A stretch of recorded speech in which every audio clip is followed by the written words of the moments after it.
Բարի երեկո եւ բարի գալուստներ Սարի շոու, բարի գալուստ հարսանիքների աշնանային սեզոն, հայկական հարսանիքը պարզապես միջոցառում չէ, դա ժանր է, զգեստաբանական ցուցահանդես, փնջային ատլետիկա եւ գենացների մարաթոն, այս գիշեր, մեր Սարիում սեր, ծիծաղ, ամուսնություն իտալական ձևով, իսկ բեմում երկու թատերական թեժ նորություն, Ֆիլումենա Մարտուրանո և Երկաթ Ծամեն,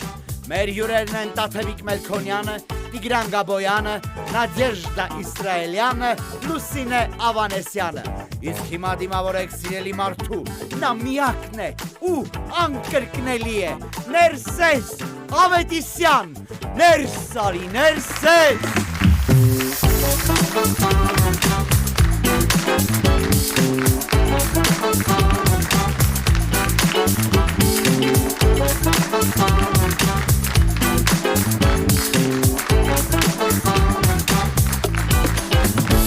Բարի երեկո սիրելի մարդիկ, եթերում Ներսարի գիշերային շոուն է եւ ես շատ ուրախ եմ, որ մենք միասին ենք ու ներսում ենք։ Եթե կյանքը սերիալ է, ապա հարսանիքը երևի թե 3-րդ սեզոնի սկիզբն է կամ 2-րդ սեզոնի վերջին սերիան։ Երկար աղմկոտ, բայց բոլորս սպասում ենք հաջորդ սերիային, ով բռնեց փունջը։ Մեր հարսանիքի օրենքները պարզ են, հարսի զգեստը պետք է լինի միաժամանակ հեքիաթային եւ հնարավոր է հարսը նաեւ կարողանա շարժվել այդ ընթացքում, քավորը լուրջ ու հաստ դրամապանակը պատրաստած, փունջը պտտվում է այնպես, որ ֆիզիկայի օրենքները մի պահ շփոթվում են, իսկ բոլոր չամուսնացածները հանկարծ դառնում են թեթև ատլետներ։ Դալիճը զարդարվում է ֆենշուայի, իկեբանայի, հայկական ֆյուժնի կանոններով, անկախ քեզանից հիանում ես ու ստորի ես անում։ Եկեղեցում տերեմ ու հնազանդ են բառերը հնչում են լուրջ, որ հետո սկսվի քեֆը, որտեղ հնազանդն ու տերը ինքնավորած սպառում են։ Ու հենց այստեղ է, որ հայկական հարսանիքը հաղթում է բոլոր իվենտներին, որոնք հնարավոր է, որ տեղի կունենան այդ օրերին։ Բարի գալուստ ներս ու բարի երեկո սիրելի նվագախումբ, հիմա մի հարսանեկան ուրախ նվագակցությամբ կամ ռոմանտիկ կամ ինտիմ, ոնց կուզեք մի խոսքով, թողնում եմ ձեզ վրա, ինձ ուղեկցեք Վիենդեմ բար, որպեսզի ես պատրաստեմ կոկտեյլ այսօրվա իմ հյուրերի համար։ Մայստրո։ Վաու, սենց լրջի մեջ։ Բա-բա-բա-բամ։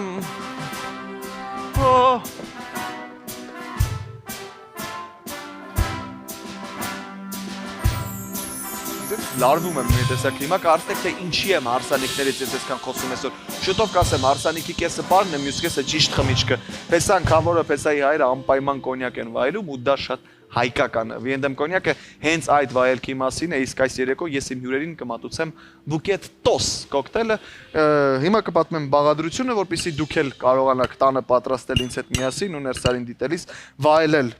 այն մարդկանց հետ, ովքեր ձեզ հետ կիսում են այս երեկոն, այնինչ ես պիտի պատրաստեմ, կասեմ միլիլիտրը կբազմապատկեմ 4-ի, որպեսզի հյուրերիս հետ այն ինձ բավարարի, դուք կարող եք այն բազմապատկել ձեր երեկոյի մասնակիցների քանակով, այնպես որ գնացինք, սկզբում շեյքերի մեջ ավելացնում ենք սառույցը, եւ այսպես, իսկ պետք է 45 միլի Վիենդեմ կոնյակ,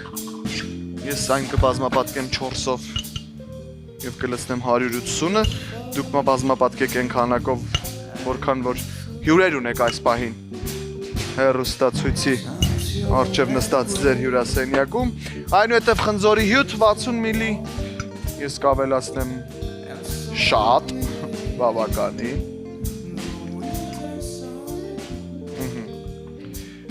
այնուհետև կիտրոնի թարմ հյութ 10 միլի, ես ավելացնում եմ 40-ը, դուք բազմապատկեք ձերոնց թվով, ինչպես արդեն գիտեք, ուսամ համեղ է ստացվելու, շատ մեծ հույս ունեմ։ Այս իզի միքսերը դուք ևս կարող եք տանը պատրաստել ու վայելել Ներսարին դիտելիս, ուսամ աչքաչափս ճիշտ է աշխատել և ամեն ինչ ճիշտ կլինի։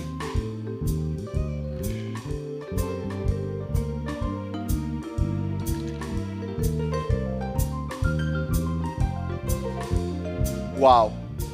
աշխատեց, ես անգամ ևս։ Դե ինչ, իմ կոկտեյլներն արդեն պատրաստ են, վերջում պիտի ավելացնեմ մի անմշան փրփրուն գինի եւ ամեն ինչ պատրաստ կլինի։ Այո, հուսամ վթար տեղի չի ունենա, որովհետև մենք ունեցել ենք այդպիսի դեպք, փրփրունը փրփրել է աչքիս, եւ հուսամ այսօր այդ դեպքը չի լինի։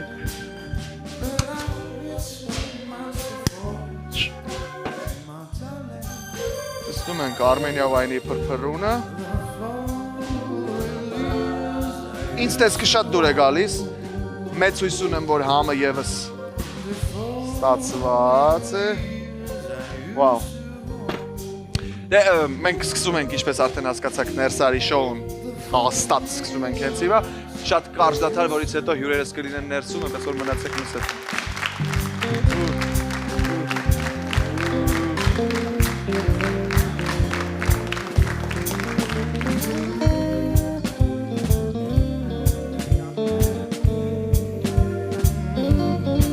Since you went away, the days grow long, and so now here her winter song. But I miss you most of all, my darling. The fall. Դադարից հետո հյուրեր, ովքեր կպատմեն նոր ներկայացումների մասին, մանրուքները, պրեմիերաների օրացույցը եւ հանդիսատեսին ուղված ուղիղ խոսք։ The falling leaves I used to hold.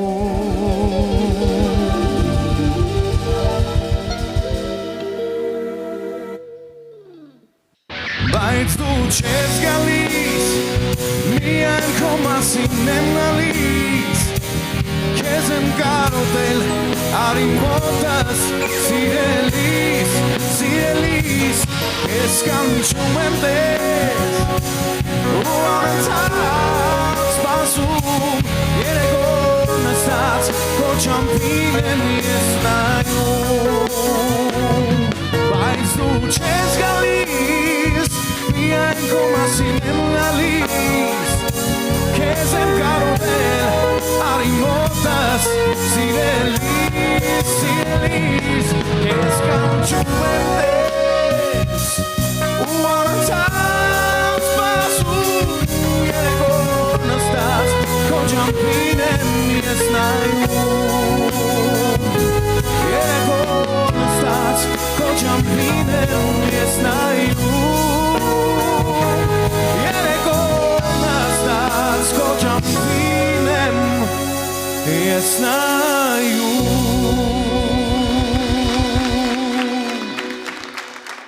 Բարի վերադարձ Ներսարի գիշերային շոու, ողջունենք մեր նվագախմբին, Հարութ Ֆրուկտային եւ Վահե։ Եղեք, շնորհակալ եմ բոլորիդ, որ կրկին ինձ հետ ներսում եք, անցնենք առաջ ու հասկանանք, թե ինչ է կատարվում հայկական բեմում։ Ասում են այնտեղ ամուսնություն է իտալական ձևով, այնպես որ դիմավորեք Տաթևիկ Մելքոնյան, Տիգրան Գաբոյան, Նադեժդա Իսրայելյան եւ Լուսինե Ավանեսյան։ Ներս եկեք։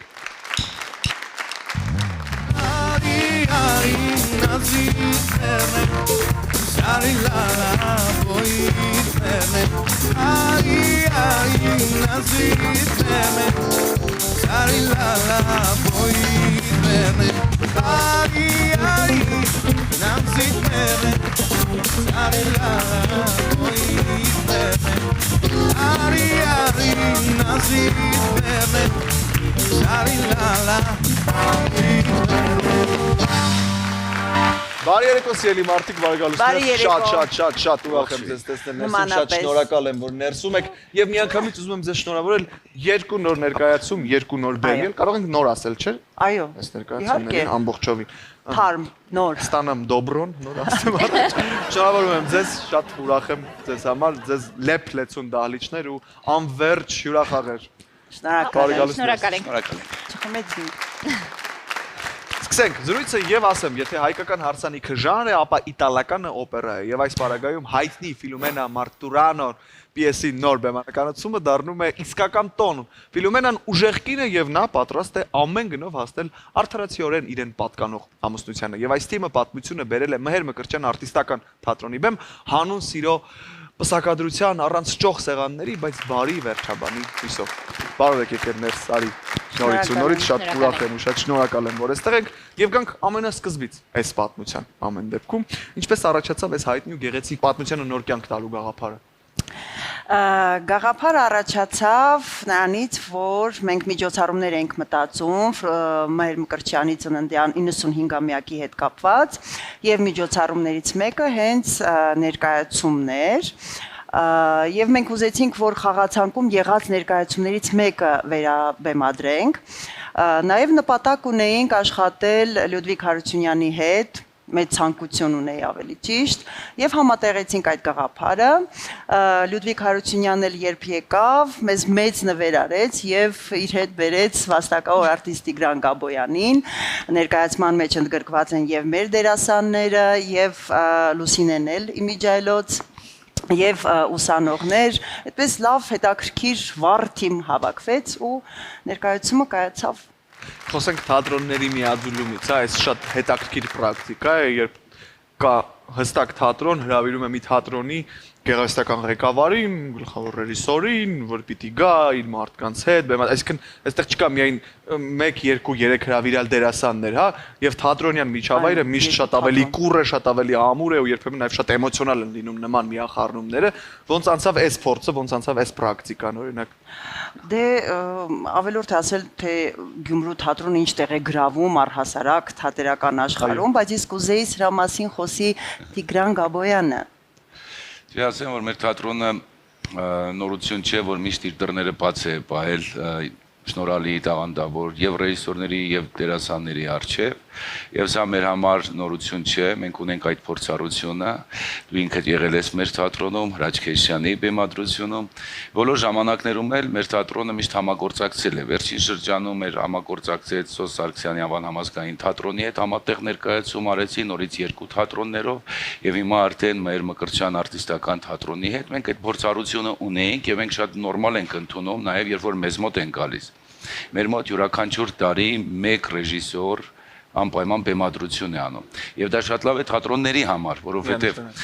թատրոնները լրջացումից կազատվեն, չեն լրջանա։ Անընդհատ նոր շունչ է գալիս։ Հետո մենք ենք գնում, էլի նոր շունչ ենք զգում, նոր շունչ ենք տանում, եւ այսպես զարգացումը շատ ավելի բնականon կլինի ու շատ օգուտ է թատրոնների համար։ Ինչպես անենք, պարոն Գաբոյան, որ այս մտածողությունը ժառանգեն նաեւ Երևանի շատ այլ թատրոններ, որոնք շատ ավելի պարփակված են, այս օրինակները, նրանք շատ լավ կտեսնեն, որ դա միայն դրական արդյունք է տալիս։ Միայն դրական արդյունք, որովհետև այն էներգետիկան, այն զգացողությունը, որ ես ունեցա Մհեր Մկրտչյան արտիստական թատրոնում, թե ինչ լավ ընդունեցին, ինչ կրկապած ընդունեցին, եւ ստեղծագործական կազմը, եւ բոլոր աշխատակիցները ինչքան լավ ընդունեցին, եւ նույնը մեր մոտ է, երբ որ գալիս են բեմադրություններ անելու, չեն թողնի ստեն, որովհետև Տաթև Մելքոնյանն էլ մեզ մոտ բեմադրություններ էլ դու խաղացել ես մեզ մոտ, ինչպես են ընդունում մեր թատրոնում։ Ֆանտաստիկ։ Հիշում ես մեր զրույցները, երբ ներկայացումից առաջ 8-9 տարի առաջ էր արդեն այդ միջավայրը, արդեն այդ մտածողությունը, այդ գրկաբացությունը, ու ես դրանից հետո շատ անգամներ արդեն Երևանի թատրոններում ինչ որ առումներով հանդիպել եմ նաև շատ sense տարօրինակ պատմությունների, ոնց արա մարդիկ 10 տարի առաջ արդեն այդքան բան են լրիվ գրկաբաց ջերմ ու միայն լավ բանի մասին է այդ թատրոնը սիրո մասին է կարծում եմ ամեն դեպքում ի վերջո ու Եվ մեծ հույս ունեմ, որ սա շատ վարակիչ կլինի, նաև ուզում եմ ողջունենք հիմա Լյուդվիգ Հարությունյանին, իմ շատ սիրելի մարդկանցից մեկին ու ասել շնորհակալություն նաև այս աշխատանքի համար, որ դուք միասին կարողացել եք իրականություն դարձնել։ Գանք ներկայացմանը, գաղափարը ոնց ծնվեց, ոնց դարձավ այս ամեն ինչը իրականություն, որտեղ սա բացի բյուրոկրատիայից նաև շատ երկար ջանք, էմոցիոնալ բալանս, փորձեր, գրաֆիկ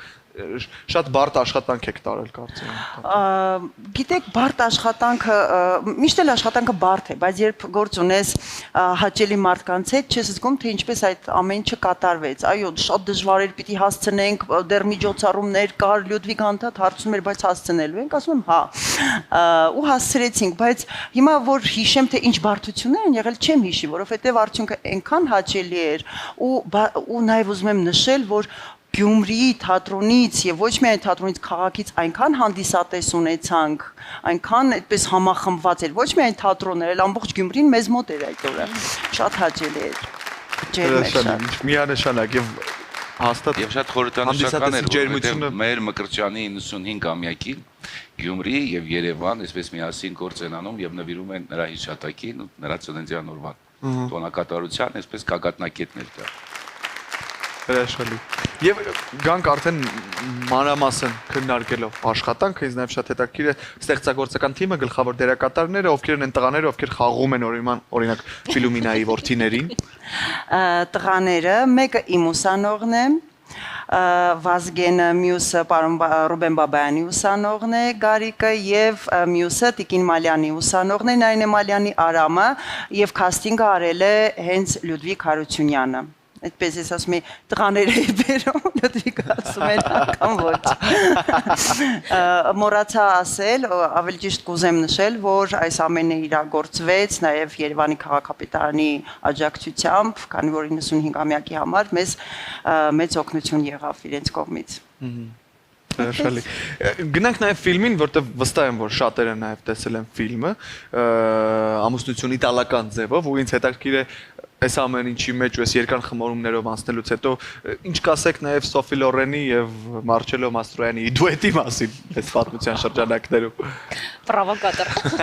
Ստում է մենք չէ որ պետք է այդ քննադատականը տանք, ժամանակը ինքը տվել է, հասարակությունը ինքը տվել է եւ մենք խոսում ենք այնպիսի մեծությունների մասին, որ պարզապես իրավունք չունենք այս բային ինչ որ քննադատական տալու, միայն խոնարհում եւ ծափարություն իրենց, որովհետեւ հրաշալի ֆիլմ է ստացվել եւ ռեժիսորի կողմից եւ դերասանների կողմից հրաշալի դուետ էր եւ ինձ թվում է Տատևը նույնպես շատ ակնածանքով ու վախով ենք մոտեցել կերպարների, որովհետեւ հասարակության մեջ արդեն կան պրոտոտիպերը եւ անգերազանցելի եւ բոլորը այդպես էին մտածում, բայց այնուամենայնիվ ժամանակները առաջ է գնում, նոր շունչ են բերում, յուրաքանչյուր ժամանակ իր մտածելակերպն է բերում, մանավանդ Լյուդվիգը շատ հետաքրքիր շեշտադրումներով սկսեց աշխատել ծանոթ դրամատուրգի եւ գործի հետ եւ շատ հետաքրքիր նյուանսային հարաբերություններ ստեղծեց եւ միայն ֆինալի տեսարանը որ ես ուղղակի հիացած եմ թե ինչպես նա կարողացավ գտնել դա որպես ռեժիսոր այո շատ հետաքրքիր եւ կնոջ ողբերգություն ինչպես բացեց շատ հետաքրքիր process ենք ունեցել, ֆանտաստիկ, մենք մնում էինք Երևանում 2 ամսից ավել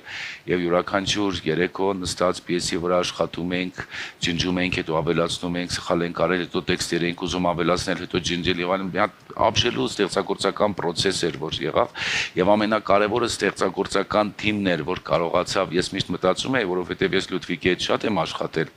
Կես խոսքից եմ հասկանում, բայց նոր խումբը ստեղծագործական ինչպես կարող է ընկալել եւ շատ լավ ընկալեցին։ Շատ իսկ որտեղ Լյուդվիգը կար այնտեղ մի հատ հումոր էր, թատերական հրավառություններ եւ բոլորը շատ սիրեցին, չէ՞։ Հա, իրականում շատ թեթև էր աշխատելը, նո մեզ համար բնականաբար շատ ավելի ծանր էր գլխավոր դերակատարների,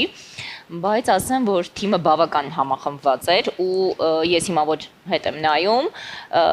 անկեղծ sense տպավորություն ա եղել, որ 2 շաբաթում ա դա արվել, որտեղ բավական sense համ արագ էր, համ պրոդուկտիվ էր ու շատ հետաքրքիր էր։ Այսինքն ամեն անգամ ինչ որ նոր մտորումներով ես այս վերջերս հիշեցի, որ իրականում բոլոր կտորները, երբ որ Լյուդվիգը պատմում էր սկզբից, լրիվ ուրիշ բան էր ստացվելու ներկայացում, ինքը լրիվ տեսնում էր, լրիվ ուրիշ բանով, բայց այնքան համով էր այդ աշխատանքը։ Ու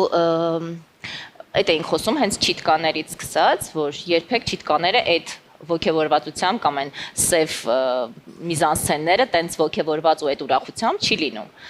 Աշխատանքը բավական հետաքրքիր էր, բավական ուրախ էր ու շատ ավելի ուրախ եմ, որ արդյունքը լավն է ստացվել,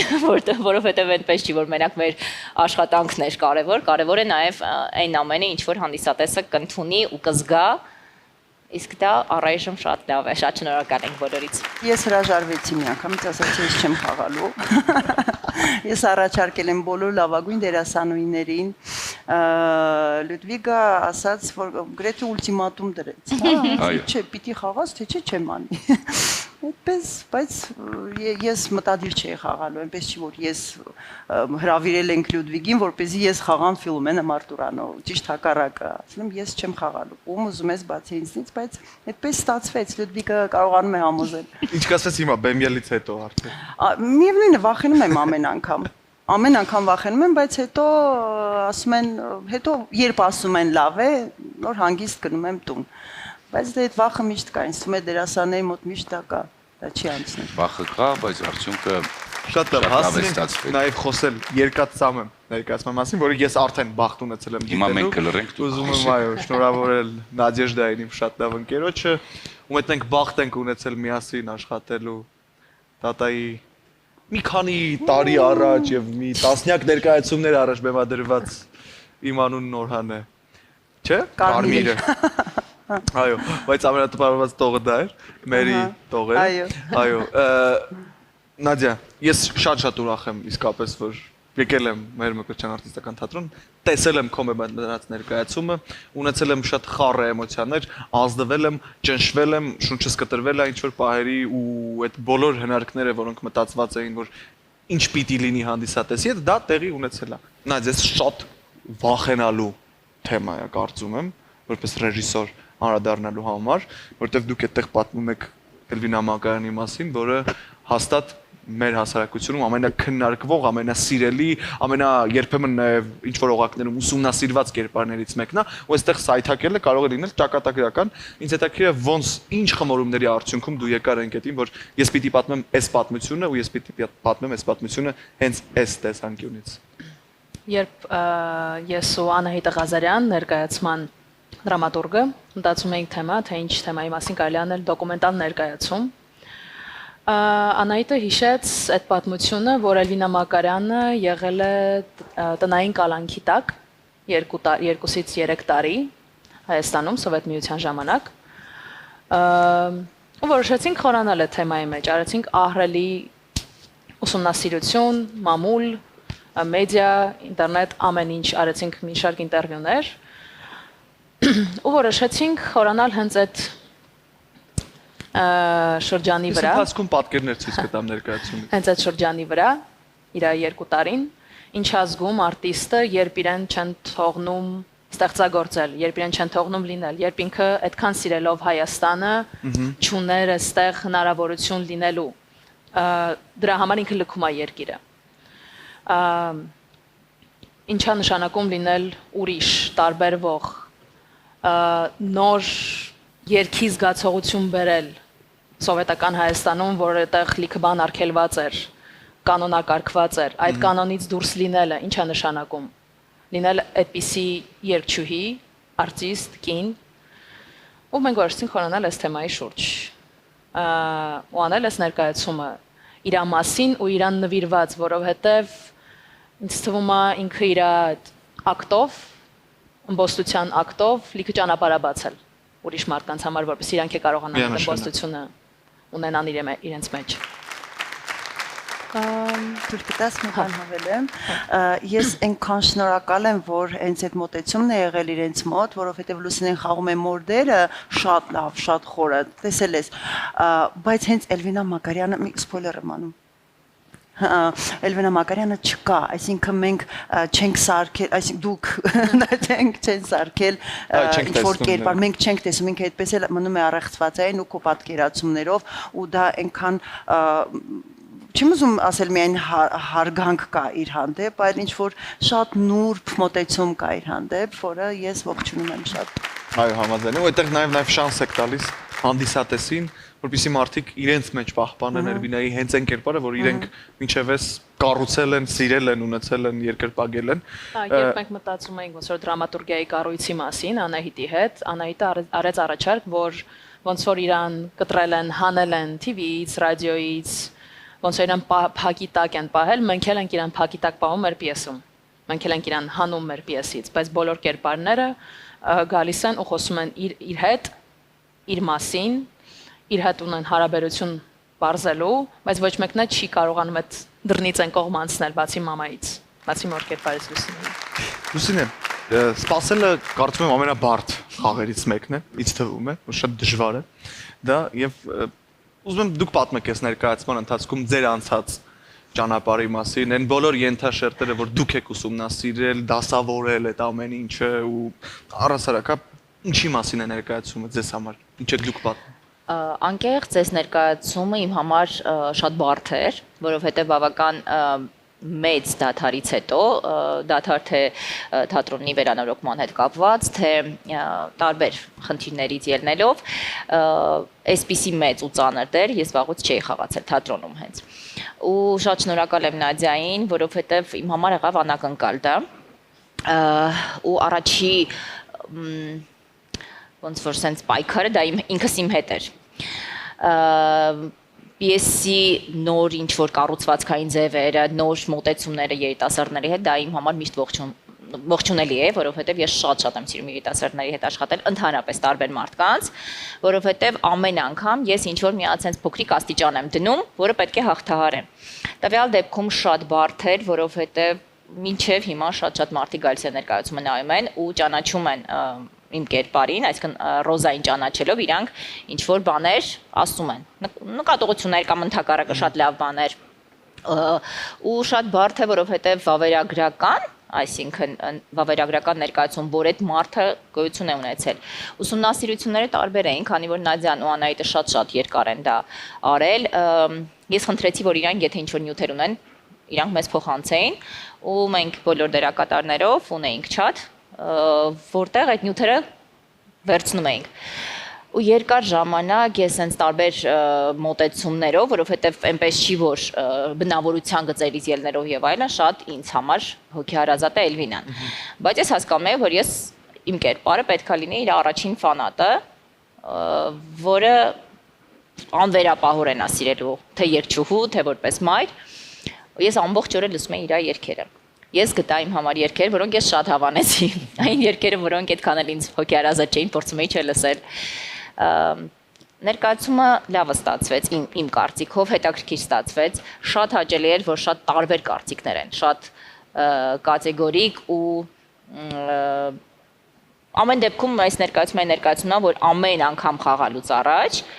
ես մի 3 օր չեմ քնում, դա մինիմումն է։ Դա պատրաստվում ես, իսկ դա շատ լավ է դերասանի համար։ Այսինքն դու երբեք հանգիստ չես, դու երբեք արխային, կոպիտ բառով ասած, արխային չես գնում ներկայացման, որ ինչ ստացվի, որովհետև ամեն քո փոքրիկ քայլը դա ներկայացման ամբողջական լինելու բան է։ Գործ աշխատանք է իրականում, իսկ ինչ որ ես տեսել եմ վստահաբար ու թե դերասանական աշխատանքը, թե ռեժիսորական լուծումները, որտեղ չեմ ուզում հիմա փակագծերը բացել, բայց այնտեղ կան բաներ, որոնք շարժվում են ու հավատացեք, որ դրանից հետո ձեր շնչառական համակարգը փոփոխվելու է։ Հրաշալի է։ Երկու հրաշալի նոր ներկայացում մեր Մկրտչյան արտիստական թատրոնում։ Ինչ համար ես իսկապես շատ ուրախ եմ, շատ շնորհակալ եմ ձեզ եւս մեկ անգամ, որ եկաք ներս պատմեցիք այս ամենը մեզ։ Շատ վերջում կխնդրեմ, շատ կարճ նաեւ պատմենք մարդկանց առաջիկայում ինչ է սպասվում մեր Մկրտչյան արտիստական թատրոնում, նոր ներկայացումներ, որոնք պատրաստվում են այս պահին, խաղացանկը, որն արդեն նշանակված է նոյեմբերի համար, հուշենք մարդկանց ինչ կարող են դիտել, մինչ դու կպատմես դա, ես այս ընթացքում նաև ցույց կտամ մարդկանց աշխատանքային կադրեր։ Առաջիկա ներկայացումը ամսի 31-ին ունենք Ֆիլոմենա Մարտուրանով, բայց մեր խաղացանք ախր շատ հարուստ է, եթե ես հիմա թվարկեմ, երևի էլի մի 10 րոպե կնստենք, հիմա շատ ենք հարստացրել, նաև նախապատրաստում ենք 2 նոր ներկայացում, մեկը Հրանտ Մաթևոսյանի Այս կանաչ կարմիր աշխարհը, նոյեմբերի 29-ին եւ 30-ին կլինի առաջնախաղը եւ ունենք երեխաների համար նոր ներկայացում մանկական կախարդական քամին, որը էլի շատ գունեղ երգերով ուրախ ներկայացում է, այնպես որ նոր տարին էլ հետաքրքիր կանցնի երեխաների համար մեր թատրոնում։ Մեր Մկրտչյանում խաղացանկը շատ խիտ է, մարդիկ աշխատում են, ամեն ինչ անում են, որ դուք դիտեք լավ ներկայացում եւ վստահաբար այդ թատրոնից տուն գնալիս ձեզ հետ կտանեք ինչ-որ բան եւ կունենաք հարցեր, որոնց պատասխանները ձեզ շատ հարցերում կօգնեն։ Շնորհակալ եմ ձեզ, որ եկաք ներս, շնորհակալ եմ այս հրաշալի պատմությունների համար, շնորհակալ եմ ինչի համար, որ դուք անում եք մեր բոլորիս կյանքում։ Ձեզ մաղթում եմ հաջողություն միայն ու միայն, լեփլեցուն դալիճներ ու ես ձեզ բոլորիդ շատ սիրում եմ։ Շնորհակալ եմ քեզանից։ Ես եմ շնորհակալ։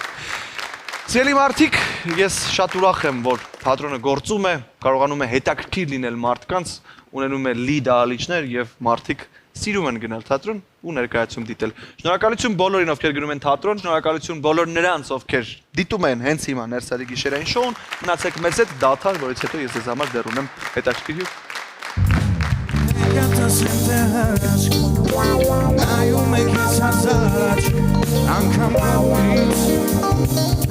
Ծաղիկներն են փախչում սիրելիս, ասեմ քեզ է համայ Դավիրիմ սատին դու կյանք Բարեր չեմ գտնում Անգամ բարն է պարչում ինձանից Եկատ ասեմ թե հրաշք Նայում է քեզ հազար աչք Անգամ կողույրից Ծաղիկներն են պարչում սիրելիս Սեր ասեմ քեզ է համայ Դավիրիմ սատին դու կյանք Բարեր չեմ գտնում Անգամ բարն է պարչում ինձանից Ամեն բացվող առավոտ Քեզ եկեմ կրկի Ամեն ինչ նոր երեկո Նորից թող վարվեն լույսերը Ու պարվեմ քո տարաբաց Ու գարոտ գրգի Քեզ նվիրելով ողջին սերը Ամեն բացվող առավոտ Քեզ եկեմ կրկի Ամեն ինչ նոր երեկո Նորից թող վարվեն լույսերը Ու պարվեմ քո տարաբաց Ու գարոտ կրկի Քեզ նվիրելով ողջին սերը Մենք վերադարձանք, շարունակում ենք ներսարի գիշերային շոուն եւ հարսանիքը միայն զգեստ ու փունջ չէ, դա սցենար է, ժամանակացույց, սթրես մենեջմենտ ու 1000 մանրուք, որ վերջում երանելի մեկ բառ դառնա, ողջունում ենք։ Այս գործը մեզ մոտ անում են մարդիկ, ովքեր մեկ օրում դառնում են ռեժիսոր, դեկորատոր, դիվանագետ եւ հոգեբան։ Դիմավորեք Գայանե Խոջայան, Prestige Wedding Planner ընկերության հիմնադիր տնօրեն Ներսարի։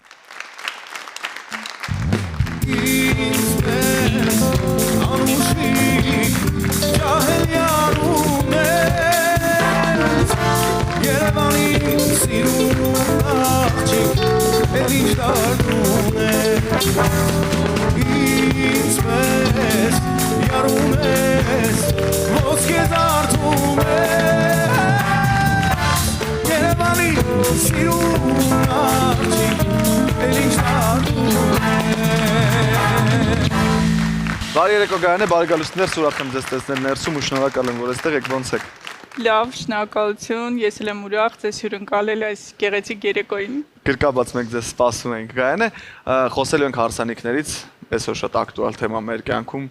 որտեղ ինչպես տեսնում եմ այդ ոլորտում ամեն օր նորություններ են հայտնվում եւ ամեն հաջորդ զույգ փորձում է անպայման հետևել այս պահին, այո, ամենաթրենդային նորություններին ու այդ չգիտեմ ինչ որ sense դժվար ու բարդ աշխարհ կարծում եմ այսօր շատ կմահաճույքներով լի աշխարհ այդտեղ աշխատելը եւ գանք ամենասկզբից, հա, Prestige Wedding Planner ընկերությունը ինչպես ծնվեց, ոնց ծնվեց գաղափարը, այս պատմություններ պատմելու ձերունակությունը, ես վստահ եմ, որ այս գործում շատ կարևոր է։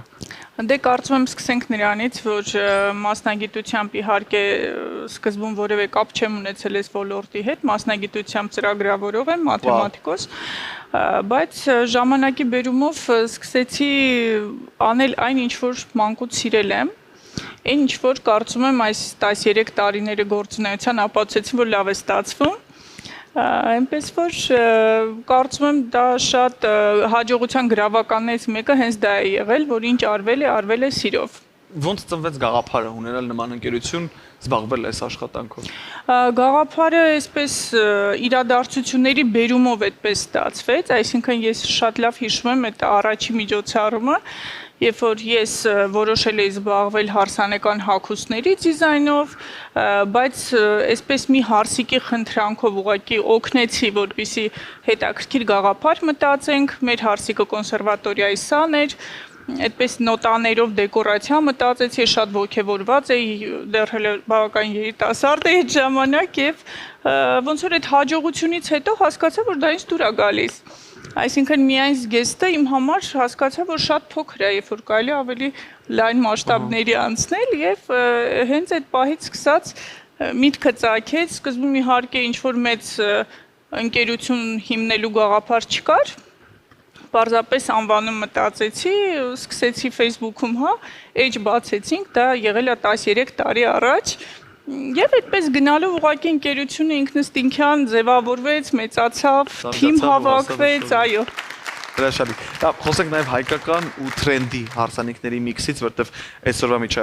միջավայրում վստահ եմ, որ շատ են նաև ձեզ հանդիպում այդպիսի պատմություններ, այ ոնց է կանում, որ հայաստանյան ավանդույթներն ու արտերկրից եկած տրենդային իրավիճակները կարողանում եք համադրել ու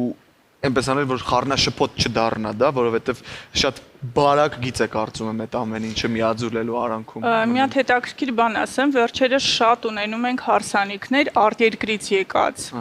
Այսինքն, երբ որ մեր հայ հարսնացուն ամուսնանում է օրինակ անգլիացու հետ, կամ օրինակ ունենք ռուս հարսնացու, որը ամուսնանում է հայ տղայի հետ, եւ հարսանիքները շատ ուրախանում են, երբ որ նշում են մեր երկրում։ Եվ հետաքրքիր միտում կա, որ այդ դրսից եկած զույգերը շատ ավելի ավանդական ծեսերով են անում հարսանիքները, քան մեր տեղի զույգերը։ Մեր տեղի զույգերը կարծես արդեն ձանձրացել են այդ ավանդույթներից եւ փորձում են ավելի ժամանակակից, ավելի մոդեռն, նույնիսկ այդ լավաշի, մեղրի արարողությունը, չգիտեմ, մեղրը փոխարինում են նուտելայով, ինչ որ նմանատիպ փորձում են էքսպերիմենտներ անել, բայց դրսից եկած զույգերը, որոնք նույնիսկ հայ չեն, շատ ավելի մեծ ոգևորությամբ մեր հայկական ավանդական ծեսերը պահպանում են։ Օրինակ ինձ այդ տենդենսը շատ անհանգստացնում է լոկալ իմաստով, որ տեղացի մտածողները շատ ավելի ագրեսիվ են ուզում հրաժարվել ավանդական ու ես խոսում եմ հենց հայկական ավանդական պատմություններից ու երևույթներից, որտեղ ամեն դեպքում նաև մեր հարսանեկան միջավայրում շատ ոչ հայկական ու շատ այլ ազգերի հարիր ու բնորոշ երևույթներն են շատ պոպուլյար, որը էլի շատ ջղայնացնող է։ Փորձում եք օրինակ ինչ-որ ձև ցույց տալ ձեր վերաբերմունքը, բացատրել մարդկանց, որ գիտեք օրինակ ես, չգիտեմ, անընդհատ փող տալը հարսին տնից հանելուց, օրինակ այդ մի քիչ առևտրի նման է, այս աղջկանը ավելի վատ տենդենս է գնում, Ներսես ջան։ Այո, փորձում են մոդեռնիզացնել, փորձում են տարբերվել եւ երբեմն ինչ որ չափով էս ինտերնետի բազմազանությունը, որ տեսնում են տարբեր, ասենք երկրներում ինչ որ ծեսեր, ես այս վերջերս շատ բարկացել ու զայրացել եմ, երբ տեսա մուսուլմանական ծեսի կիրառություն հայկական հարսանիքի ժամանակ եւ այդ ինձ թվում է այն կարմիր գիծն է, որ պետքա իմ նման բոլոր մնացած կազմակերպիչները, դիզայներները, ամեն մեկս մեր զույգի կրթությամբ ինչ որ չափով պետքա զբաղվենք։ Ես օրինակ իմ պարտքն եմ համարում յուրաքանչյուր զույգին ծեսի բացատրությունը տալ, հա, օրինակ եթե թույլ կտաք մի կարճ դրվագ ասեմ, օրինակ այդ կուշ կոտրելու, հա, որ բոլոր զույգերը անում են կամ բնակ կոտրելու արարողությունը, ինձ ասում են դա չարը խափանում են, բայց իրականում դրա հայկական արմատները այլ են, այսինքն մայրը հարսիկին փոխանցել է բնակ, որը խորհրդանշել է իր հայրական տան ավանդույթները, հարսը փեսայի տան մուտքի մոտ կոտրել է այդ բնակը, մտրել է նոր տուն, նոր ավանդույթներով, այսինքն հարսը ընդունել է փեսայի տան ավանդույթները։ Հիմա այդ նույն ծեսը մեր մոտ իրականացնում է ռեստորանի մուտքի մոտ։ Ասում եմ, այսինքն հարսը ընդունում է ռեստորանի ավանդույթները, ստացվում է այդպես։ Ну, մոտավորապես նման շատ բաներ, կարծում եմ դա որոշ չափով մեր ոլորտի խնդիրն է, որ մենք շատ պետք է ակտուալ է այսօր, ես շատ հաճախ տեսնում եմ, որ հենց այդ արարողությունը տեղի է ունենում ռեստորանի մուտքի մոտ։ Լավ, գանք նաև ժամանակացույցի դրամատուրգիային, հա, Արսենիկ։ Եթե վերցնենք Արսենիկ որպես մի ներկայացում, որտեղ էլի այդտեղ ամեն ինչ հաշված է, չափած է, ձևված է, մարդիկ գնում են փորձի ամիսներով, պատրաստվում են, հուզվում են, լարվում են։ Մի խոսքով շատ երկար աշխատանք է տարվում այդ օրվա համար եւ ձեր մասնակցության մեջ նաև հենց շատ կարևոր է հենց այդ ժամանակացույցը ճիշտ պահելու, որպեսզի ընթացակարգը ճիշտ շարունակվի, բայց պատկերացնենք, որ ինչ որ խնդիրներ են լինում եւ որ ակտերում են հարսանիքի հենց ամենապրոբլեմատիկ հատվածները, որտեղ ամենաշատ սայթակումներն են լինում, նաեւ բոլոր մասնակիցների պատճառով, այսպես ասենք, ու որն է լավագույն լուծումը, որ այդ բային գալիս է։ Տեսեք, մեր մասնագիտության մեջ լինել միայն կազմակերպված անձնավորություն կամ լինել ուղղակի պատասխանատու անձնավորություն դա դեռ չի փրկում, որովհետև հարսանիքը ինքը այնքան մեծ կոմպոնենտներից բաղկացած միջոցառում է ու այնքան տարբեր մարդկանցից, որ ցանկացած սայթակում կարա բերի այդ ժամանակի խախտման կամ ինչ-որ էքստրեմալ վիճակների։ Այդ դեպքում wedding planner-ը կամ հարսանիքի կազմակերպիչը, թեկուզ եւ դիզայները պետքա պատրաստ լինի էքստրեմալ սիտուացիաներից արագ ու ճիշտ լուծում գտնի ու դուրս գա։ Հիմնականում հայկական հարսանիքների խնդիրը լինում է հյուրերի նստեցման ժամանակ, երբ հյուրերը պարտաճանած ձևով ուշանում են, ձգձգվում, այսինքն այդ ստարտը պետք է լինի օրինակ 18:00, մինչև կարա լինի 18:30, դեռ հյուրեր սպասեն կարևոր, որ կարողանանք հարսանիքը սկսել։ Ինչպես նաև առավոտյան, սխալ կազմակերպելու դեպքում ամբողջ հարսանիքի այդ ժամային գրաֆիկը կարող է խախտվել։ Այսինքն ստեղ երբեմն ասում են, այ մեզ պետք չի հարսանիքի կազմակերպիչ, մենք ինքնես կկազմակերպենք, հետո այդ օրը այդպես հերթով կանգնում են փաստի առաջ, այո։ Իրականում այդ քաոտիկ գրաֆիկի մեջ մի օրվա մեջ այդքան բան հասնելու են, վստահ եմ որ օգնության կարիք միշտ մարդիկ ունեն։ Խոսենք նաև լավ, մի քիչ ծախս ու արդյունք հարաբերակցության մասին, որովհետև այսօր առաջարկները սարսափելի շատ են, գնային ինտերվալը աննկարագրելի մեծ է նույնիսկ Հայաստանում, 1000 դրամից կարող ենք հասնել միլիոնի, եւ այս տարբերակում կուզեմ որ դուք թվեք 3 բան, որոնք պիտի արվեն, պետք է դա ունենալ հարսանիքին, մարդկային բյուջեի սահմաններում եւ 3 բան, որոնք կարելի է չունենալ ու խնայել դրանց վրա, որոնք այդքան էլ պարտադիր չեն։ Տեսեք, ես մի բան կասեմ, որ շուկան այսօր գերհագեցած է, այսինքն Հայաստանի բնակչության համար այս ոլորտի ներկայացուցիչները չափազանց շատ են, այդ իսկ պատճառով ես արդեն 3-4 տարի դադարեցրել եմ ցանկացած ուսուցում, որտեղ տարին միայն 30-40 շրջանավարտ, այսպես ասած, միայն մենք էինք տալիս, ու այդ բոլորը սկսում էին զբաղվել նույն գործով։ Ստացվում է հիմա այս պայն ունենք մի իրավիճակ, որ կա բազմազանություն ընտրության, բայց շատ քիչ ընկերություններ կան, որոնք մեր մրցակիցներն են, բայց անում են որակով աշխատանք։ Շատ կարևոր է, որպեսզի պատվիրատուները ուսումնասիրեն տվյալ ընկերության պատմությունը, այսինքն եթե դա 1-2 տարվա ընկերություն է, պետք է զգուշ լինել, այո։ Եթե ընկերությունը ունի 10 եւ ավել տարիների պատմություն, դա արդեն խոսում է որակի մասին։ Ես խորհուրդ կտամ, որ շատ չկենտրոնանան սննդի բազմազանության վրա։ Երբեմն մեր փեսաների մեծ մասը իրանց համար կարևոր է միայն խմիչքը, կոնյակը, օղին, որ լինի բարձրակարգ, բայց մոռանում են ընդհանուր դեկորացիայի մասին։ Բայց հյուրերի մոտ հարսանիքը շքեղ էր թե ոչ, տպավորվում է հենց դեկորացիայով։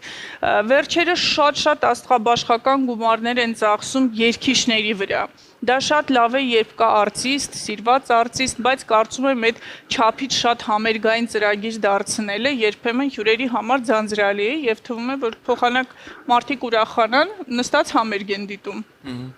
Կարծում եմ այդտեղ էլի ավելորդություն է։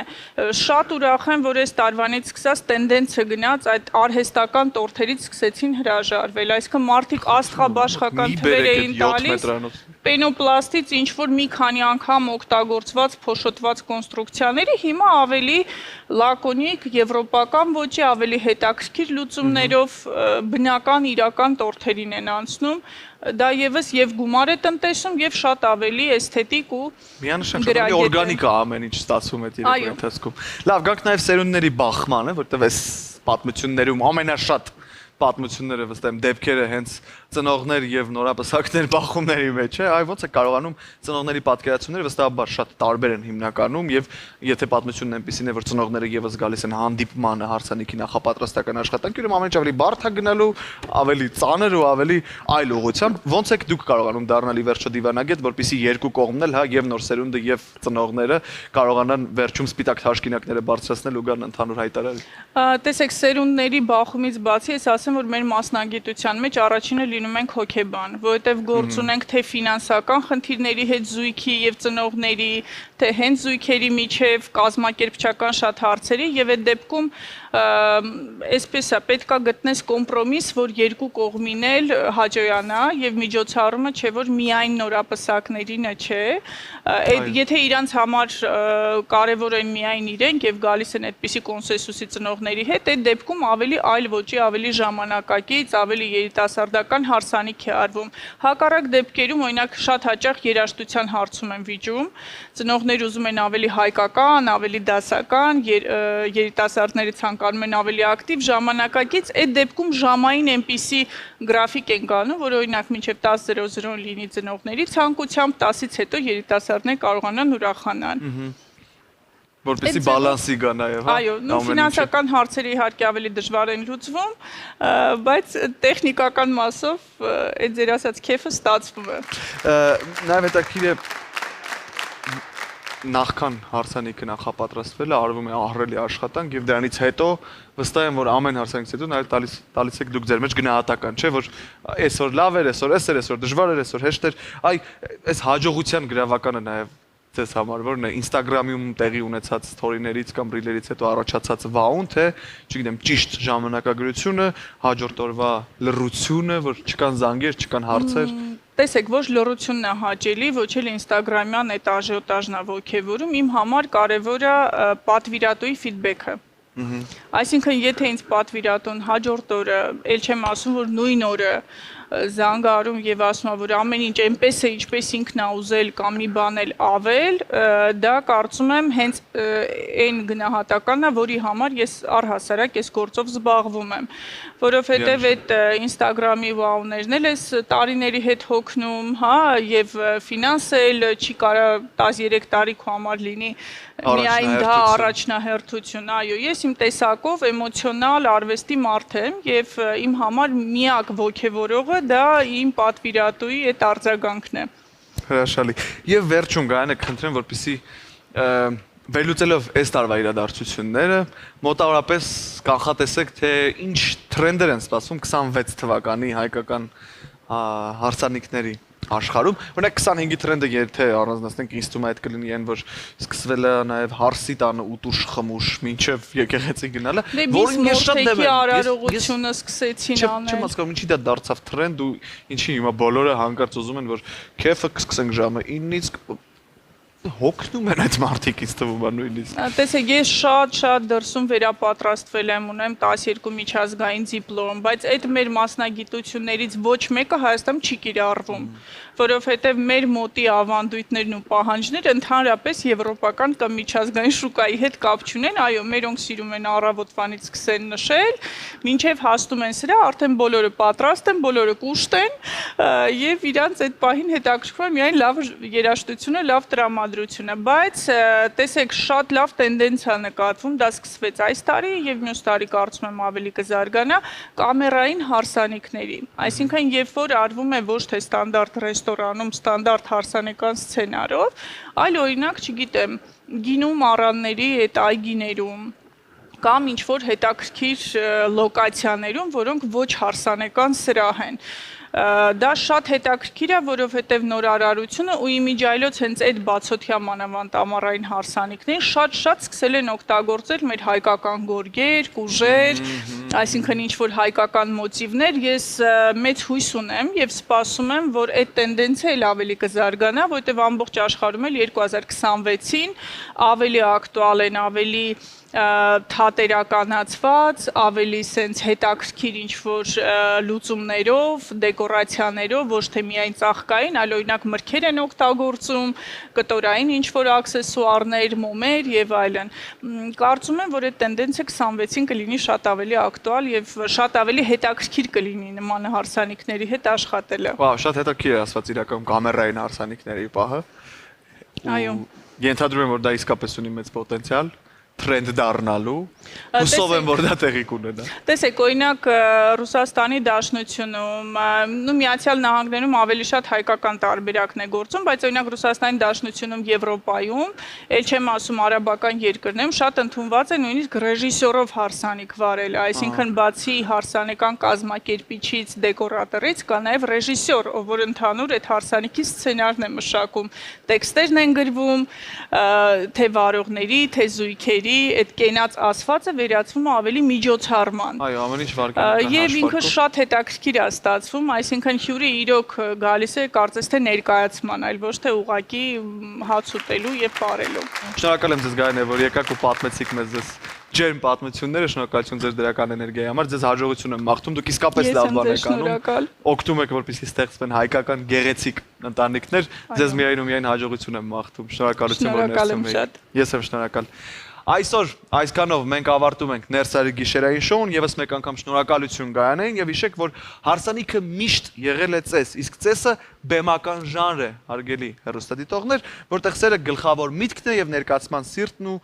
երբեմն այն դառնում է սցենար կամ էլ դառնում է հետաքրքիր։ Ապրեք գեղեցիկ, շատ սիրեք ու մնացեք բարով, կհանդիպենք շատ շուտով։ Բարի գիշեր։